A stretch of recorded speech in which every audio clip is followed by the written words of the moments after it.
Do you notice that your skin flares more in the winter or the spring or the summer, and want to know why? In this video, I'm going to go through these 4 seasons and teach you which pollens and which irritants are abundant during each season so you can start to learn your own unique triggers and prepare your body accordingly so your skin and your allergies don't flare during each season.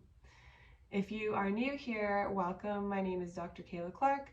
After a lifetime of eczema, I went through topical steroid withdrawal in 2016.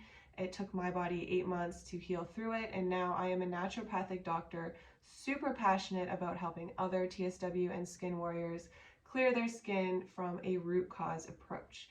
If you're interested in learning more about how to work with me, I invite you to check out my Roadmap to Steroid-Free Skin protocol and method on my website, or send me a message and a follow, and I hope to see you there. Again, in this video, we're going to be talking about the 4 seasons, which pollens and allergens are abundant in each, so you can start to identify your triggers and why you might flare worse during each respective season. So the reason why the pollen allergies change during the seasons and why it actually affects our skin and might make our eczema or TSW worse is because pollen and these allergens are triggering the IgE, immunoglobulin E, pathway of our immune system, which is the same pathway involved in allergies, eczema, and skin. So when we have eczema or when we're going through TSW, this pathway is hugely inflamed in general, this IgE pathway, because it's going through an allergic detox reaction. It's creating histamine, it's creating mast cells, and it's already kind of chaotic. If we are allergic to pollens, to mold, to whatever is going on during that season, and they're suddenly increasing, our body's all of a sudden dealing with a lot more of this IgE, and this is going to cause areas that are already affected to get worse and for us to just feel worse in general. So we really want to help kind of stabilize that and understand what's going on so we can avoid this. Let's talk first about winter. So winter is actually obviously super dry for a lot of people and really cold for a lot of people. So this in its own can be a trigger for your skin if that's an issue for you. Pollen-wise or irritant-wise, mold. Mold is probably the biggest threat here in activating the immune system. It doesn't solely exist in the winter, but winter is very damp, it's very cold, especially if you're from where I'm from in the Pacific Northwest. Everything is just damp and cold, and there's often mold. So really pay attention to your home, your bathrooms, your windowsills, where you work, your ducts, your pipes. When I first moved to Austin, from Vancouver, I wasn't even thinking about mold. But this has nothing, well, it kind of has to do with the season. It was winter time and it was humid, and it was, anyways, long story short, my skin started going crazy. It was the worst flare I've ever had since TSW, and I was pretty worried about it. And we figured out it was mold growing in our ducts. We moved into an older home, and like my husband was super sick, his allergies, his sinuses, he had a headache all day. My skin was going crazy, and we figured out it was mold. So mold is no joke. This is probably one of the more like chronic things you want to check for here, regardless if you think you have a mold allergy or not. Mold isn't great for anybody, but some people are super allergic to it. So if you find yourself really triggered in the winter, consider mold. Now, if you think that you are dealing with mold sickness, it's more of a complex thing. I would definitely recommend that you work with someone who understands this, who can help detox you from the mold, who can help test your body to see which molds you're reacting to and what they're susceptible to. It's not kind of like a willy-nilly process, but definitely something to start being aware of. And things that you can do in general every day is just keep yourself clean, keep your environment clean. Honestly, you might have to remove yourself from a moldy building or a moldy home or a moldy office if you need to advocate for your health. It might be a tough decision, but that might need to happen. And also getting an air filter. So this is just a general thing, regardless of if you're in mold or pollen or whatever.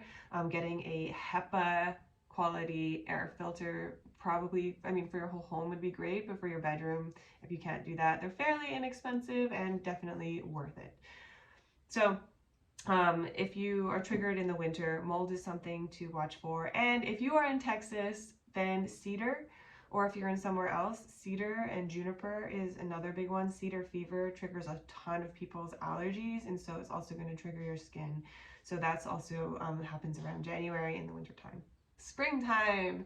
So this is the time that causes the most issues for people's allergies and flares because of the vast amounts of pollen and flowers and new life coming into the world. But again, a side effect of that is pollen.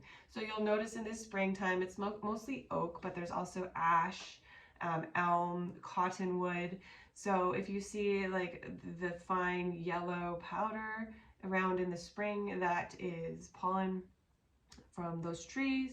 And also if you see the little floaty white wispy cottons, those are from cottonwood. So again, if you are finding yourself really allergic in the springtime, it's probably pollens. And you want to start stabilizing your immune system probably in the winter. So around November, January, before the pollens are starting, you want to start doing those things. So I'm going to actually create another video on that. I will link it in the show notes below, so you can start to see how you can actually stabilize your immune system for incoming spring allergies. Okay, summertime. So summer, like winter, can also be triggering for people's skin due to just the environment and air and heat in general. So if you are someone who cannot tolerate sweating and heat and sun, summer is going to be tough for you, you know. That's just how it is. If you do find yourself really intolerant to sweat, that's kind of an issue with salt and mineral balance and detox. So that's kind of a deeper issue, but an aside. Another reason why you might find your allergies or your skin getting worse in the summer is grass. So if you have a grass allergy, or if you notice things really intensely bad in the grass, in the summertime, then grass, because of the lawnmowers, because of the heat, because of just the growing and the stagnant air, this can be really triggering. Also mold. So if you're in if you live somewhere humid, in the summertime, this is also where mold, again combined with the heat, can start to grow. So again, just being aware of what that looks like and employing the same strategies. In the fall, ragweed tends to be high, so more weeds. So ragweed is interesting because it's so like intense, but the weed itself doesn't fall that far from where the weed is. And so you'll really notice, if you have a ragweed allergy, you'll really notice it on days that are windy. So on days that like there's stuff blowing around in the air, that'll really trigger it. And also in the evening. So ragweed sheds their pollen in the evening. So these can be triggers and signs if you have a ragweed allergy, or if stuff's going on in the fall, then that could be the culprit for that.